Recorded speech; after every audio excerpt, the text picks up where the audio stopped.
The top stories: Ethiopia and the UK vow to bolster ties.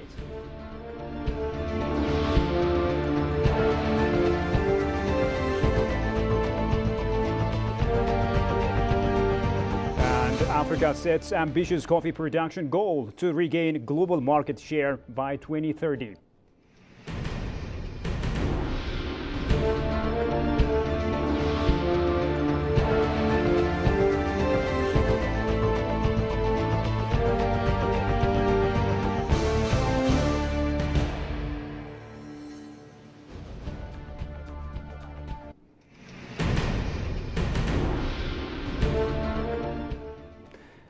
Hello, ladies and gentlemen, and welcome to EBC English News with me, Shifarao Lakaw, and many thanks for watching us.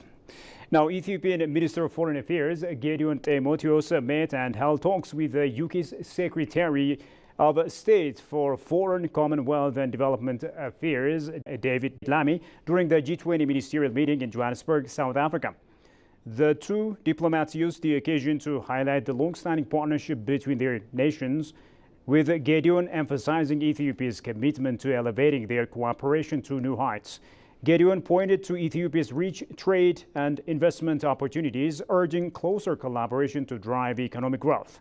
The two officials also discussed key national, regional, and global issues of mutual interest, with both agreeing to reinvigorate their strong bilateral relations. Looking ahead, the ministers expressed a shared determination to work together on initiatives that will benefit both countries and contribute to broader international prosperity. Moving on, African coffee-producing nations have set their sights on a bold new target, increasing the continent's share of global coffee production to 20% by 2030. This ambitious goal was a central theme at the third G25 African Coffee Summit in Dar es Salaam, Tanzania, bringing together heads of state, ministers, industry leaders, and private sector stakeholders from across Africa to shape the future of the coffee sector. Ethiopia, as one of Africa's top coffee producers, is playing a key role in the summit. Deputy Prime Minister Tamasgen Truna attended the event, underscoring Ethiopia's pivotal position in the continent's coffee industry. The summit has sparked critical conversations on transforming Africa's coffee sector to meet the growing global demand while tackling the challenges that have caused the continent's share of global coffee production to dwindle from 25% in the 1960s to just 11% today. Among the key challenges identified are aging farmers, climate change pests, and lack of value addition in the coffee supply chain. As global demand for coffee continues to rise, African coffee production has struggled to keep pace. To address these issues, the summit focused on strategies to boost both production and local processing, creating jobs, enhancing intra-Africa trade, and spurring economic growth. One major initiative aims to increase the share of intra-African coffee trade from a modest 15% to 50%, which would significantly bolster the region's competitiveness in the global market. While Africa is home to the world's finest Arabica and Robusta coffee, the sector's growth is often stymied by structural challenges and climate-related issues. With over 53% of Africa's rural population engaged in coffee farming, the summit emphasized the need for youth involvement, value addition, and targeted solutions to overcome systemic barriers.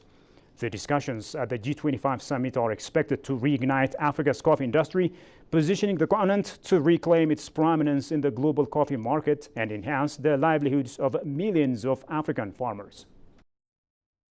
And finally, in a strategic move to enhance the performance of state-owned enterprises, SOEs, the Ethiopian Investment Holding, EIH, has appointed Getu Garamo as the new CEO of the Ethiopian Electric Utility, EEU, replacing Shifarao Talila. This leadership transition underscores the EIH commitment to improving efficiency, accountability, and service reliability across its portfolio.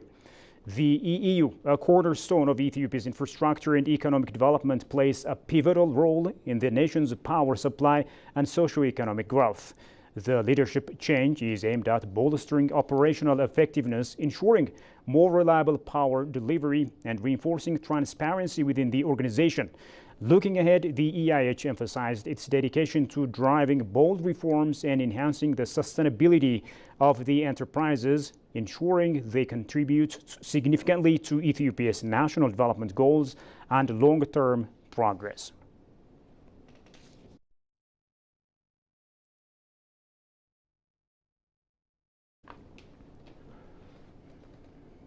Ladies and gentlemen, a quick recap of the top stories.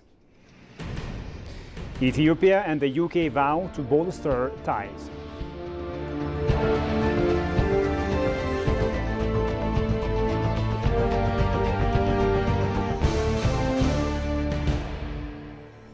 And Africa sets ambitious coffee production goal to regain global market share by 2030.